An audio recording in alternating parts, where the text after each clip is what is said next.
Hello all. നമ്മൾ ആഷിഖ് കുർണിയന്റെ ഒരു പ്രോഡ്കാസ്റ്റ് നമ്മൾ കണ്ടിരുന്നു. അപ്പൊ അതില് നമ്മളൊരു 2 വീഡിയോ ആയിട്ടാണ് ചെയ്യാമെന്ന് വിചാരിക്കുന്നത്. അതിൽ ആദ്യത്തെ വീഡിയോ എന്ന് പറയുന്നത് ഈ ഇന്റർവ്യൂവിലെ നെഗറ്റീവ് സൈഡുകളാണ്. രണ്ടാമത്തെ വീഡിയോ നമുക്ക് ഇതിന്റെ പോസിറ്റീവ് സൈഡ് എന്ന് പറഞ്ഞിട്ട് കൂടി ചെയ്യാം. എന്തായാലും നമുക്ക് ആദ്യം ഈ നെഗറ്റീവ് സൈഡ് ഒന്ന് പറഞ്ഞു നോക്കാം. കാരണം ആഷിഖിന്റെ പ്രോഡ്കാസ്റ്റിൽ ഞാൻ കണ്ട ഏറ്റവും വലിയൊരു നെഗറ്റീവ് സംഭവം എന്താണെന്ന് വെച്ച് കഴിഞ്ഞാല്, ആഷിഖിന് എന്തോ കേരളത്തോട് ഭയങ്കര വിരോധമുള്ളതായിട്ട് നമുക്ക് തോന്നുന്നുണ്ട്. എന്താണ് അതിന്റെ കാരണം എന്ന് നമുക്കറിയില്ല. അത് ആഷിഖിന് മാത്രം അറിയാവുന്ന കാര്യമാണ്. എന്താണ് ഇത്ര വിരോധം എന്ന് എനിക്ക് മനസ്സിലാകുന്നില്ല. കാരണം ആഷിഖിന്റെ സംസാരം കേട്ട് കഴിഞ്ഞാൽ ഇന്ത്യൻ ഫുട്ബോൾ വളരാത്തതിന്റെ കാരണം കേരളമാണെന്നാണ് തോന്നുന്നത്. കാരണം കേരളത്തിനെ പറ്റിയും കേരളത്തിന്റെ ഗവൺമെന്റുകളെ പറ്റിയും ഒക്കെയാണ് ആഷിഖിന്റെ പരാമർശങ്ങൾ. അതില്ല, ഇതില്ല, ഒന്നുമില്ല എന്നൊക്കെ പറഞ്ഞിട്ട്. പക്ഷേ AIFF പറ്റിയിട്ട് ആഷിഖ് ഒരു അക്ഷരം മിണ്ടിയിട്ടില്ല, ഒരു കാര്യം പോലും പറഞ്ഞിട്ടില്ല. അപ്പം AIFF ഒരു ഉത്തരവാദിത്വം ഇല്ലേ ഈ ഇന്ത്യൻ ഫുട്ബോളിന്റെ കാര്യത്തിൽ? കാരണം ആ ഒരു പ്രോഡ്കാസ്റ്റിന്റെ മുഴുവൻ നമ്മൾ കണ്ടിട്ടും AIFF പറ്റിയിട്ട് ഒരു കാര്യവും പറയുന്നില്ല, അല്ലെങ്കിൽ കേന്ദ്രത്തെ പറ്റിയിട്ടോ ഒന്നും ഒരു കാര്യവും പുള്ളി പറയുന്നില്ല. കേരള ഗവൺമെന്റ് കേരള മെസ്സിയെ കൊണ്ടുവരുന്നു, കേരള അർജന്റീനയെ കൊണ്ടുവരുന്നു, കേരളത്തിൽ ഗ്രൗണ്ട് ഇല്ല, ഇതെല്ലാം പറയുന്നുണ്ട്. AIFF എന്ത് കാര്യമാണ് ആഷിഖ് പറഞ്ഞത് അതിനകത്ത്? ഇപ്പോ കേരളത്തിന്റെ ഫസ്റ്റ് ഡിവിഷൻ ലീഗായ ISL എന്ന് തുടങ്ങും, നടക്കുമോ എന്ന് പോലും നമുക്ക് ഇവിടെ ഒരു ധാരണയില്ല. ഇതേ പറ്റിയിട്ട് പോലും ആഷിഖ് ഒരു അക്ഷരം മിണ്ടിയിട്ടില്ല. ഇന്ത്യയുടെ ഫുട്ബോൾ പുരോഗതിയും അല്ലെ ഇന്ത്യ ഫുട്ബോളിൽ വളരുന്നതും ഒക്കെയാണ് ആഷിഖിന്റെ ഉദ്ദേശമെങ്കിൽ, അല്ലെങ്കിൽ ആഷിഖ് അതൊക്കെയാണ് ആഗ്രഹിക്കുന്നതെങ്കിൽ, എന്തുകൊണ്ട് ആഷിഖ് AIFF പറ്റിയിട്ട് ഒരു കാര്യവും ഇവിടെ പറയുന്നില്ല? ഒന്നും പറഞ്ഞില്ല. പേടിയാണോ? കേരളത്തെ പറഞ്ഞ കുഴപ്പമില്ല, കേരളത്തിൽ എന്തും പറയാനുള്ള വ്യക്തി സ്വാതന്ത്ര്യം ഇവിടെ കേരളം തരുന്നുണ്ട്. ഇവിടുത്തെ എല്ലാ പൗരന്മാർക്കും അതുണ്ട്. അത് ആഷിഖിന് അറിയാം, അതുകൊണ്ട് കേരളത്തെ പറയുന്നു, അത്രേ ഉള്ളൂ. പക്ഷെ ആഷിഖ് അതിനെ ഭയന്നുകൊണ്ട് പലതും പറയാതിരിക്കുന്നു. ചിലപ്പോൾ കരിയറിന്റെ കാര്യത്തിലൊക്കെ കൊണ്ടായിരിക്കും. AIFF പറ്റിയിട്ട് ഒന്നും പറഞ്ഞിട്ടില്ലെന്നേ. ആഷിഖ് ഒന്ന് പറയൂ, ISL കാണുമോ? ISL നടക്കുവോ? ISL വാർ സിസ്റ്റം വരുമോ? എന്തെങ്കിലും ഒന്ന് പറയാൻ പറ്റുമോ? മെസ്സി വരട്ടടോ, അർജന്റീന വരട്ടടോ, കാണാൻ ആഗ്രഹമുള്ളവർ പോയി കാണും. മെസ്സിയെ അർജന്റീനയും ഇവിടെ വരുന്നത് ഇവിടുത്തെ ഫുട്ബോൾ വളർത്താനൊന്നുമല്ല, അതൊരു എന്റർടൈൻമെന്റ് ആണ്. ആ എന്റർടൈൻമെന്റിൽ ജോയിൻ ചെയ്യാൻ താല്പര്യമുള്ളവർ പോയി ജോയിൻ ചെയ്യട്ടെ. കാശ് കൊടുത്ത് കളി കാണാൻ താല്പര്യമുള്ളവർ കാണട്ടെ, മെസ്സിയെ കാണാൻ ആഗ്രഹമുള്ളവർ കാണട്ടെ. നിങ്ങളെ പോലെ കാശ് മുടക്കി പുറത്തൊക്കെ പോയി ഇപ്പോ കളി കാണാൻ പറ്റുന്ന സിറ്റുവേഷനിലല്ല എല്ലാ ആളുകളും. ഇവിടെ വരുവാണെങ്കിൽ ഇവിടെ വരുന്നത് കാണട്ടെ, ആളുകൾ കാണട്ടെ. മെസ്സിയെ കണ്ട് മെസ്സി കളിക്കുമ്പോൾ മെസ്സിയുടെ ഒരു കളി കാണുക എന്നുള്ളത് നല്ലൊരു കാര്യമല്ലേ? ഒരു ഫുട്ബോൾ ആരാധകനെ സംബന്ധിച്ച്, എന്നെ സംബന്ധിച്ച് നോക്കുമ്പോൾ അടിപൊളി പരിപാടിയാണ്. മെസ്സിയെ കാണാം, മെസ്സി കളിക്കുന്നത് കാണാം. അല്ലാതെ കുറെ വർഷം കഴിഞ്ഞിട്ട് വല്ല കട ഉദ്ഘാടനം ചെയ്യാൻ വന്നിട്ട് കണ്ടിട്ട് കാര്യമില്ലല്ലോ മെസ്സിയെ. അപ്പോ ഇന്ത്യൻ ഫുട്ബോൾ വളരാത്തതിന്റെ കാരണം കേരളമാണെന്നാണ് ആഷിഖിന്റെ ഒരു ധാരണ. അത് തെറ്റാണ്. AIFF പറ്റി എന്തെങ്കിലും പറയൂ. ഗ്രാസ് റൂട്ടിനെ പറ്റിയോ അല്ലെങ്കിൽ AIFF അടുത്ത പ്ലാനിനെ പറ്റി എന്തെങ്കിലും പറയാനുണ്ടോ? കല്യാൺ ചൗബെ എന്തെങ്കിലും പറയാനുണ്ടോ ആളിനെ പറ്റിയിട്ട്? ഒന്നുമില്ലല്ലോ. പിന്നെ ബ്രോഡ്കാസ്റ്റിംഗ് ചെയ്തോണ്ടിരുന്ന അവര് അടിപൊളി ക്വസ്റ്റ്യൻസ് ആണ് കേട്ടോ, കുറെ ചോദിച്ചിട്ടുണ്ട്, കുറെ ക്വസ്റ്റ്യൻസ് ചോദിച്ചിട്ടുണ്ട്. നമ്മൾ ഇടയ്ക്ക് സഹലിന്റെയും രാഹുലിന്റെയും ഒക്കെ നമ്മൾ ഈ ഇന്റർവ്യൂസ് ഒക്കെ കാണാറുണ്ട്. അതിനകത്ത് വന്ന് മറ്റേ റാപ്പിഡ് ഫയർ പോലത്തെ ഊള ക്വസ്റ്റ്യൻസ് ഒന്നും അല്ലായിരുന്നു, നല്ല ഞെരിപ്പ്, നല്ല കിടിലം ക്വസ്റ്റ്യൻസ് ആയിരുന്നു ഇവരിന്ന് ചോദിച്ചതൊക്കെ. കുറെ ക്വസ്റ്റ്യൻസ് ചോദിച്ചിട്ടുണ്ട്. പക്ഷെ അതിന്റെ ആൻസർ ആണ് നമുക്ക് ഭയങ്കര കോമഡി ആയിട്ട് തോന്നിയത്. അത് കേരളം അങ്ങ് പ്രശ്നമാണ്. പോട്ടെ. പിന്നെ കേരളത്തെയും അതേപോലെ ഇപ്പൊ കൊൽക്കത്തയും തമ്മിൽ ആഷിഖ് ഇങ്ങനെ കമ്പയർ ചെയ്യുന്ന ഒരു സംഭവം കണ്ടു. അതായത് ഫുട്ബോൾ കൾച്ചറിന്റെ കാര്യത്തിലേക്ക്. ആഷിഖ് അതിലേക്ക് ഒരുപാട് കാര്യങ്ങളുണ്ട്. കാരണം കൊൽക്കത്ത എന്ന് പറയുന്നത് ഒരു ഫുട്ബോൾ സിറ്റി ആണത്. അപ്പോ എന്താ പറയാ, ഇന്ത്യയിൽ ഫുട്ബോളിന് ഏറ്റവും കൂടുതൽ പ്രാധാന്യമുള്ള ഒരു സ്ഥലമാണ് കൊൽക്കത്ത. അവിടെ അങ്ങനെയാണ്. അപ്പൊ ആ ഒരു കൾച്ചർ കേരളത്തിലുണ്ടോ എന്ന് ചോദിച്ചു കഴിഞ്ഞാൽ നമുക്ക് ഇല്ല എന്ന് തന്നെ പറയേണ്ടി വരും. കാരണം 125, 26, 150 വർഷമൊക്കെ പഴക്കമുള്ള ക്ലബ്ബുകളുള്ള സ്ഥലമാണ് കൊൽക്കത്ത എന്ന് പറയുന്നത്. അതായത് നമ്മളത് ഇന്നും ഇന്നലെ തുടങ്ങിയതല്ല. അതായത് ബ്രിട്ടീഷുകാരായിട്ട് സ്റ്റാർട്ട് ചെയ്ത് വെച്ച കുറെ കാര്യങ്ങൾ അതിപ്പോ ഫോളോ ചെയ്യുന്ന ഒരു ഫുട്ബോൾ കൾച്ചറുള്ള സ്ഥലമാണ് ഈ പറയുന്ന കൊൽക്കത്ത എന്ന് പറയുന്നത്. കൊൽക്കത്തയിൽ പോയി കളിക്കുക അല്ലെങ്കിൽ കൊൽക്കത്തയിൽ നിൽക്കുക എന്നൊക്കെ ഉള്ളത് എല്ലാ ഇന്ത്യൻ ഫുട്ബോൾ പ്ലേയേഴ്സിന്റെയും സ്വപ്നവും ഒക്കെ തന്നെയാണ്. എന്ന് വെച്ചിട്ട് അതും വെച്ചുകൊണ്ട് കേരളത്തിന്റെ കാര്യങ്ങളൊക്കെ പറയുന്നു, കേരളത്തിനെ കുറ്റം പറയുന്നു. ഞാൻ ഒന്ന് ചോദിക്കട്ടെ, ആഷിഖ് പറഞ്ഞ ഒരു കാര്യമുണ്ട്, കേരള ബ്ലാസ്റ്റേഴ്സിലോട്ട് വരാൻ ഉള്ള അങ്ങനെ ഒരു ക്വസ്റ്റ്യൻ ചോദിച്ചാൽ പറയുന്നുണ്ട്, കേരള ബ്ലാസ്റ്റേഴ്സിൽ നിന്ന് കളിച്ചിട്ട് പോയ പുള്ളിയുടെ ഫ്രണ്ട്സ് ആയിട്ടുള്ള ഒരു പ്ലേയേഴ്സും ഇന്നേ വരെ പുള്ളിയോട് പറഞ്ഞിട്ടില്ല അങ്ങോട്ട് വരാൻ. അതായത് അങ്ങോട്ട് വരരുത് എന്നാണ് ഇവരെല്ലാം പറഞ്ഞിട്ടുള്ളത് എന്നാണ് പുള്ളി പറയുന്നത്. ഇതിൽ എത്രമാത്രം സത്യമുണ്ട് എന്നുള്ളത് നമുക്ക് അറിയില്ല.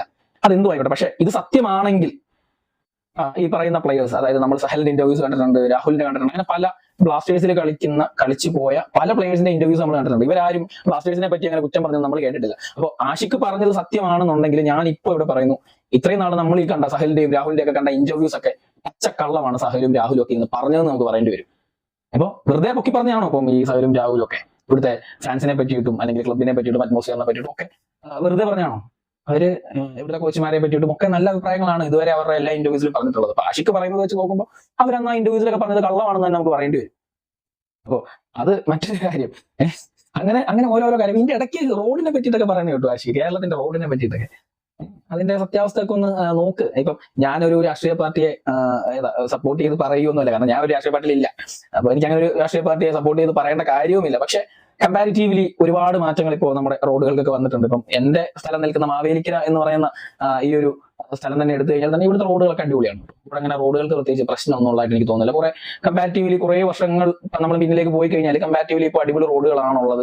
പിന്നെ ചെറിയ ചെറിയ നമ്മുടെ പഞ്ചായത്ത് വില്ലേജ് റോഡുകൾക്കൊക്കെ കുറെ പ്രശ്നങ്ങളും കാര്യങ്ങളൊക്കെ ഉണ്ട്. എന്നാലും അതൊക്കെ ചെറിയ രീതിയിൽ ടാർ ചെയ്തുമൊക്കെ വരുന്നുണ്ട്. പക്ഷെ മെയിൻ റോഡുകളൊക്കെ ഭയങ്കര അടിപൊളിയാണ്. നല്ല സുന്ദരമായിട്ട് തന്നെ ഇവിടെ കിടക്കുന്നത്. വലിയ കുഴപ്പമൊന്നും എനിക്ക് തോന്നിയിട്ടില്ല. അപ്പോൾ അങ്ങനെയുള്ള കാര്യങ്ങൾ. ആഷിക്ക് എന്താ ഉദ്ദേശിക്കുന്നത്? കേരളത്തിനോടുള്ള ദേഷ്യം എന്താ? വല്ലോ ഇനിയിപ്പം നമ്മൾ മഞ്ഞപ്പട അവിടെ ഇരുന്നിട്ട് മറ്റേ പോവില്ല പോടാവില്ല ആ സാധനം പറഞ്ഞതിന്റെ വല്ലതും ആണോ? അല്ലെങ്കിൽ എന്തെങ്കിലും ആഷിക്ക് അതാണ് ആഷിക്കിന്റെ പ്രശ്നമെങ്കിൽ ഒന്ന് ആലോചിച്ച് കൊടുക്കുക. ഇതൊരു ഫുട്ബോൾ കൾച്ചറാണ്. നിങ്ങളൊരു ഫുട്ബോൾ കളിക്കാരനാണ്. നിങ്ങൾക്ക് ഇതൊന്നും അറിയില്ലേ? നിങ്ങൾ സ്പെയിനിലൊക്കെ പോയി മറ്റേ സംഭവമൊക്കെ ചെയ്ത ആളാണെന്ന് പറഞ്ഞത്. ഒരു ഫുട്ബോൾ കൾച്ചർ എന്ന് പറഞ്ഞാൽ അതാണ്. ആഷിക്കിനെ ഗ്രൗണ്ടിൽ വരുമ്പോൾ നമ്മൾ തെറി വിളിക്കുന്നത് ആഷിക്ക് നമുക്ക് ഓപ്പോസിറ്റ് കളിക്കുന്ന ആളായതുകൊണ്ടാണ്.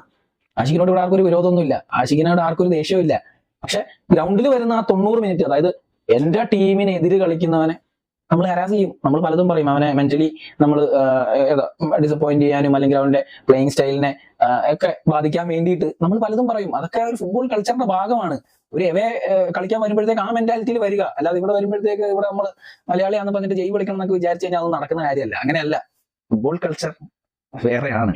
അപ്പോ ഇനി എനിക്ക് ചോദിക്കാനുള്ളത്, ഈ കേരള ഗവൺമെന്റിനെയും അല്ലെങ്കിൽ കേരളത്തെയും എന്തിനാണ് ഇങ്ങനെ കുറ്റം പറയുന്നത്? നിങ്ങൾ AFF കുറ്റം പറയൂ, അല്ലെങ്കിൽ ഈ ഫെഡറേഷനെ കുറ്റം പറയൂ.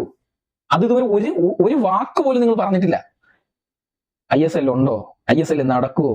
ഇപ്പൊ അല്ലെങ്കിൽ ഇന്ത്യൻ ഫുട്ബോൾ എന്താ സംഭവിച്ചുകൊണ്ടിരിക്കുന്നത്? 137 റാങ്കിങ്ങിലേക്ക് പോയി. അതെന്തുകൊണ്ടാ? എന്താ കാര്യം? ഇതേ പറ്റിയിട്ട് എന്തെങ്കിലും പറയാനുണ്ടോ? ഒന്നും പറഞ്ഞു കേട്ടില്ല. അതുകൊണ്ടായി ചോദിക്കുന്നത്. പിന്നെ ആഷിക്ക് പല തവണകളായിട്ട് പറയുന്ന കാര്യമാണ് ഇപ്പോ കേരളത്തിലേക്ക് അർജന്റീന വരുന്ന കേസ്. ഇപ്പോ ആദ്യം തന്നെ വന്ന ഒരു ഓപ്പോസിറ്റ് ആയിട്ടുള്ള അഭിപ്രായമാണ് ആഷിക്ക് പറഞ്ഞത്. അപ്പോൾ ഇപ്പൊ ഇതിനകത്ത് പറയുന്നുണ്ടായിരുന്നു, എനിക്ക് എന്തായാലും അറിയില്ലായിരുന്നു ഒരു സ്പോൺസർ ഉണ്ടാവും, സ്പോൺസർ വരുന്നതൊക്കെ പിന്നീടാണ് എന്നുള്ളത്. അപ്പം ആഷിക്ക് സാമാന്യമായിട്ട് നമ്മൾ കോമൺ സെൻസ് യൂസ് ചെയ്ത് കഴിഞ്ഞാൽ ഇങ്ങനെ ഒരു വലിയ ഇവന്റ് ഒരു ഗവൺമെന്റിനെ കൊണ്ട് സംഘടിപ്പിക്കുക എന്ന് പറയുന്നത് കുട്ടിയാൽ കൂടുന്ന കാര്യമല്ല എന്നുള്ള കാര്യം കോമൺ സെൻസ് ഉള്ള എല്ലാവർക്കും മനസ്സിലാവുന്ന കാര്യമാണ്. അപ്പോൾ നമ്മൾ അന്ന് തന്നെ നമ്മുടെ ചാനലിൽ ഒരു വീഡിയോ നമ്മൾ ചെയ്തിട്ടുണ്ടായിരുന്നു. നമ്മൾ പറഞ്ഞിട്ടുണ്ടായിരുന്നു ഒരിക്കലും ഇത് ഗവൺമെന്റിന്റെ പോക്കറ്റിൽ നിന്ന് പൈസ എടുത്ത് ചെയ്യാനുള്ള പരിപാടി ആയിരിക്കില്ല ഒരിക്കലും. കാരണം അത് നടക്കില്ല. ഗവൺമെന്റ് ചെയ്യാൻ പോകുന്നത് അതിനുള്ള സ്പോൺസേഴ്സിനെ കണ്ടെത്തുക എന്നുള്ള പരിപാടിയാണ്. ഇങ്ങനെ ഒരു ഇവന്റ് ഒക്കെ സ്പോൺസേഴ്സിനെ കണ്ടെത്തി തന്നെയല്ലേ നടത്തുന്നത്. അപ്പൊ അത് ആർക്കാണ് അറിയാത്തത്?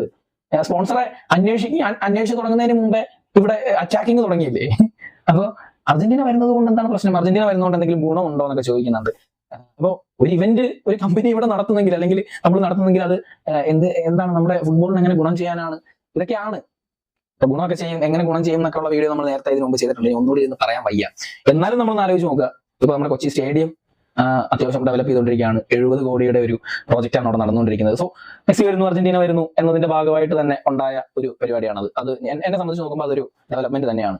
പിന്നെ ഈ ഒരു കാര്യം, അതായത് മെസ്സിയും അർജന്റീനയും വരുന്നു, അപ്പൊ കേരളത്തിൽ ഏത് സ്റ്റേഡിയത്തിൽ കളിപ്പിക്കും, അപ്പൊ ഇതൊക്കെ ചിന്തിച്ചു തുടങ്ങിയിരിക്കുന്നു. അപ്പോൾ ചിന്തിച്ചു തുടങ്ങിയിരിക്കുന്നു എന്ന് പറയുന്നത് തന്നെ വലിയൊരു കാര്യമാണ്. അപ്പോൾ ചിന്തിച്ചു തുടങ്ങിയതിന്റെ ഭാഗമായിട്ടാണ് ഇപ്പോൾ പുതിയൊരു ഫിഫ ഇന്റർനാഷണൽ ലെവൽ സ്റ്റേഡിയം പുതിയൊരെണ്ണം പണിയാൻ കോഴിക്കോട് എല്ലാം ഓക്കെ ആയി വന്നിട്ടുണ്ട്. അപ്പൊ അതും ഇതിന്റെ ഭാഗമായിട്ട് സംഭവിച്ചത് തന്നെയാണ്, അല്ലാന്ന് പറയാൻ പറ്റുമോ? അങ്ങനെ തന്നെയാണ്. അപ്പോ ഇങ്ങനെയൊക്കെയാണ് ഇത് ഇൻഫ്ലുവൻസ് ചെയ്യുന്നത്. ഇങ്ങനെ പലതരത്തിൽ ഇൻഫ്ലുവൻസ് ചെയ്ത് പല മാറ്റങ്ങളും ഇനി വന്നേക്കാം. നമ്മളിപ്പോ മെസ്സി വന്നത് പോയത് കൊണ്ട് ഇന്ത്യ നാളെ വേൾഡ് കപ്പ് കളിക്കുന്നത് നമ്മൾ പറയുന്നില്ല. അതിനാദ്യം AIFF തീരുമാനിക്കണം എങ്ങനെ വേൾഡ് കപ്പ് കളിക്കണം. അറ്റ്ലീസ്റ്റ് ഏഷ്യ കപ്പ് എങ്കിലും കളിക്കാൻ യോഗ്യത നേടാനുള്ള പ്ലാൻസ് എങ്കിലും AIFF ഉണ്ടാക്കിയെടുക്കും. ഓൾ ഇന്ത്യ ഫുട്ബോൾ ഫെഡറേഷൻ അവരാണ് ഇതൊക്കെ ചെയ്യേണ്ടത്. പിന്നെ അതേപോലെ അതായത് റിട്ടയർ ആയ പ്ലേയേഴ്സിന് ജോലി കൊടുക്കുന്നത് അതെനിക്കറിയില്ല, സ്റ്റേറ്റ് ഗവൺമെന്റ് ആണോ അതോ നാഷണൽ ഗവൺമെന്റ് ആണോ അത് ചെയ്യേണ്ടത് എന്ന് എനിക്ക് കൃത്യമായിട്ട് അറിയില്ല. അപ്പോൾ അതെങ്ങനെയാണെന്ന് എനിക്ക് അറിയില്ല. അതിനകത്തും എനിക്ക് ആരാണ് അവർക്ക് ജോലി കൊടുക്കേണ്ടത്? സ്റ്റേറ്റ് ഗവൺമെന്റ് ആണോ? ആണെങ്കിൽ ഓക്കെ ഫൈൻ, നിങ്ങൾ പറഞ്ഞതിൽ കാര്യം ഉണ്ടാവും. പക്ഷെ നാഷണൽ ഗവൺമെന്റ് ആണെങ്കിലോ എന്നുള്ളത് കൂടെ ഒന്ന് ആലോചിച്ച് നോക്കുക. പിന്നീട് ഇപ്പൊ ഇങ്ങനെയുള്ള കുറെ കാര്യങ്ങൾ പറഞ്ഞിട്ടുണ്ട്. നമുക്ക് ഞാൻ സത്യം പറഞ്ഞാൽ ഞാൻ 2-3 ദിവസം എടുത്താണ് കേട്ടോ ഈ ബ്രോഡ്കാസ്റ്റ് കണ്ടു തീർത്തത്. കാരണം നമുക്ക് ഇരുന്ന് കാണാൻ എന്തെങ്കിലും ഇൻട്രസ്റ്റിംഗ് ആയിട്ട് ഉണ്ടെങ്കിൽ നമ്മൾ ഒറ്റ ഇരിപ്പിലൊക്കെ കാണാൻ പറ്റത്തുള്ളൂ. അപ്പൊ ഇതിൽ ഇങ്ങനെ ആങ്ങി തൂങ്ങി എന്തൊക്കെയോ പറഞ്ഞ് കുറച്ച് പൊളിറ്റിക്സും കുറച്ച് കാര്യങ്ങളും അതും ഇതൊക്കെ ഇങ്ങനെ കൂട്ടിക്കുഴച്ച് എന്തൊക്കെയോ പറഞ്ഞു പോയിരുന്നത് കൊണ്ട് നമുക്ക് ഇരുന്ന് കാണാൻ പറ്റാത്ത ഒരു ബ്രോഡ്കാസ്റ്റ് ആയി പോയി എന്ന് വേണമെങ്കിൽ പറയാം. പക്ഷെ ആ ബ്രോഡ്കാസ്റ്റ് ചെയ്ത അവർ അടിപൊളിയായിരുന്നു. അവരുടെ ക്വസ്റ്റ്യൻസ് ഒക്കെ അടിപൊളിയായിരുന്നു. കാരണം നല്ല കുറെ രസമുള്ള ക്വസ്റ്റ്യൻസ് ആയിരുന്നു. പക്ഷെ എന്താ ഇതൊക്കെയായിരുന്നു അവസ്ഥ. പറയൂ എന്തെങ്കിലും AFM പറ്റിയിട്ട്? ഇല്ല അല്ലേ? Okay, thank you.